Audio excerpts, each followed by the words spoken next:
بسم اللہ الرحمن الرحیم۔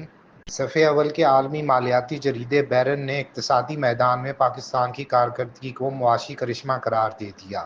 معروف عالمی جریدے وال اسٹریٹ جرنل کی سسٹر آرگنائزیشن بیرن نے اپنی رپورٹ میں کہا ہے کہ اگر سرمایہ کاروں نے پاکستان کی طرف توجہ نہ دی تو وہ پچھتائیں گے۔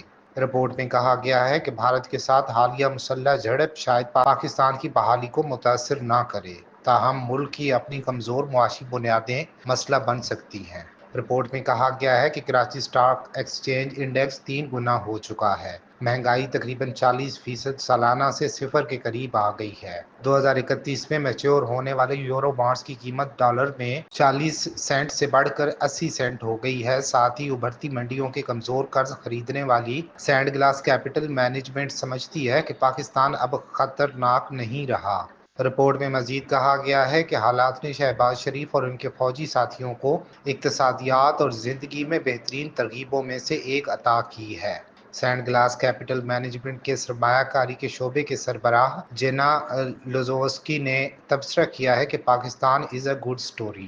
بیرن نے اپنی رپورٹ میں یہ بھی کہا ہے کہ استحکام ایک بات ہے لیکن ترقی کچھ اور ہے۔ پاکستان کا IMF پروگرام ایسی اصلاحات کا مطالبہ کرتا ہے جو طاقتور طبقے کے مفادات یا عام آبادی کے ساتھ مقبول نہیں ہوں گے۔ پاکستان کو اپنی ٹیکس آمدنی بڑھانے اور بجلی کی سبسڈی میں کٹوتی جیسے مشکل کام کرنے ہیں۔